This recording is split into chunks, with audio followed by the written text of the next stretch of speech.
পরিপ্রেক্ষিতে এই সময়ের মহাসমুদ্রে মানব সমুদ্রে পরিণত হওয়ার জন্য আমরা প্রত্যেকে যেই কষ্ট এবং পরিশ্রম এবং যে ত্যাগ স্বীকার করেছি, সেই ত্যাগের ফলস্বরূপই আজকের এই মহাসম্মেলন সার্থক হওয়ার পথে চলে এসছে। যেহেতু আমাকে বলা হয়েছে, আমাকে রাজনৈতিক দিক থেকে বলার জন্য, দেখেন রাজনীতিও তো মানুষের অধিকারের জন্য, আর আমাদের সমাজের যারা অধিকারের জন্য আন্দোলন করেছেন তাদের নাম না নিয়ে, তাদের প্রতি শ্রদ্ধা না জানিয়ে কোনো কিছু বলা আমি মনে করি আমার পক্ষে অসম্পূর্ণ থাকবে। তবে তাই এই যে সমাজের আন্দোলন, এই সমাজের আন্দোলন তো ভারতবর্ষ স্বাধীন হওয়ার আগে 1935 ইংরেজি সিলেট থেকে আরম্ভ হয়েছিল, 34-35 থেকে সিলেট থেকে আরম্ভ হয়েছিল। তখন আমরা ছিলাম সিলেটের অধীনে। সেই সময় সিলেট বঙ্গ নাম দিয়ে মৎস্যজীবী সম্প্রদায়ের জন্য আন্দোলন শুরু করেছিলেন এবং সেই আন্দোলনের ভারত বিভক্ত হয়ে যাওয়ার পর থেকে মরহুম জনাব মাস্টার সাহেব ফয়জউদ্দিন সাহেব, যার নাম লইতে শ্রদ্ধায় স্তর ভরে যায়, যার প্রেরণায় আজ নিজে কালে কারা হতে সাহস পেয়েছি, সেই ব্যক্তির লাভ হচ্ছে মাস্টার ফয়জউদ্দিন আহমদ সাহেব এবং তৎসঙ্গে ছিলেন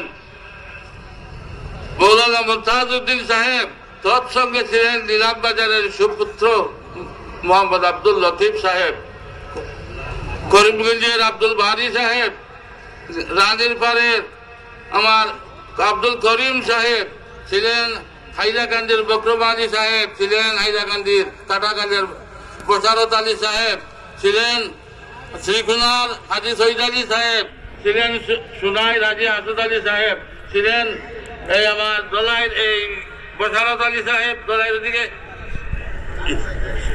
এই সবের প্রতি শ্রদ্ধা জানিয়ে তাদের সেই প্রেরণা নিয়ে আমরা যারা বিগত দিনে আসাম মুসলিম ফেডারেশন নাই, বরাক ভ্যালি মুসলিম ফিশারম্যান নাই, খাদিকিল কাঁচা মুসলিম ফিশারম্যান ফেডারেশনের থেকে শুরু করে আজ পর্যন্ত ফেডারেশনের সঙ্গে সংযুক্ত থাকিয়া এই সমাজের জন্য চেষ্টা করে যাইতেছি।